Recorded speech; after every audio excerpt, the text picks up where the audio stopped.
these extraordinary priorities, all of these. Why are they airing this? The elections updates, like while the Taliban's invading Kabul. That's really weird. They should be probably covering that a little bit more.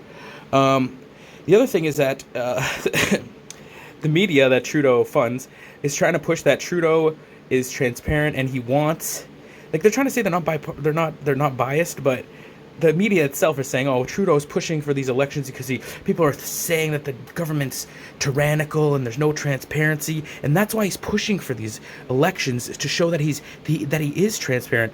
Bullshit. Okay, if you're running the government and you've already been in government for 8 years and you've already implemented changes in policies and amendments and last minute changes and emergency clauses, and if you're paying attention about the questions being asked in Parliament of the current government, they dodge every single question. Now they half answer the questions and they deem that a full answer, and then they go on a filibuster.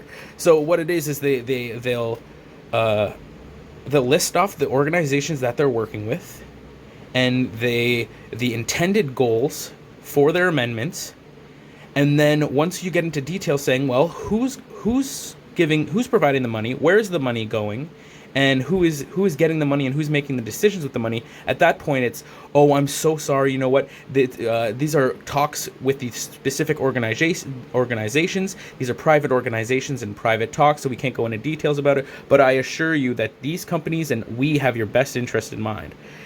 Every single time, they will not divulge who's getting the money, where the money is going, what organizations are involved, and when they do, it's a litany of different organizations, and it's just a giant maze, and that's not transparency. That's clearly lack of transparency covered under layers and layers of administration, and yeah, so it's very bizarre. Anyway, this is very bizarre too.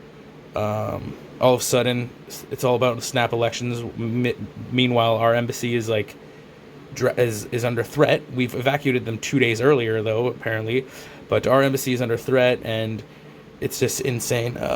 We closed and evacuated our embassy 2 days ago, which is great. I don't know why the states didn't do the same thing, but yeah, so very, very interesting times.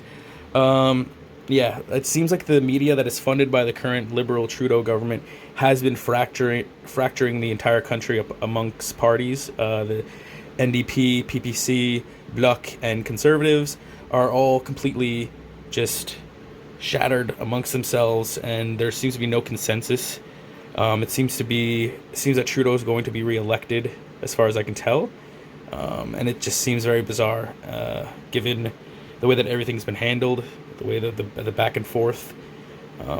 If you're aware of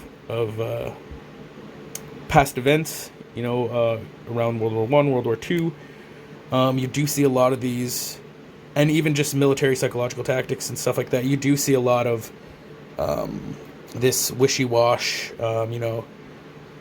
slowly, tell the people that this is happening, and then it's not happening, and it is, and it isn't, and it is, and it isn't, and it makes it a little bit easier to get away with things. And we are seeing a lot of that ebb and flow right now, with policies and amendments. Oh, it's an emergency, it's not an emergency. Well, it's an emergency now, and we're going to have to implement emergency laws, and it's okay because it's an emergency, and then once the emergency is over, we'll take the laws away, and it's over now, and it might come back, though, so, we held our side of the bargain, so it's okay if we implement these laws now, because that we'll just take them away eventually, maybe, depending. So very bizarre. Oh my god.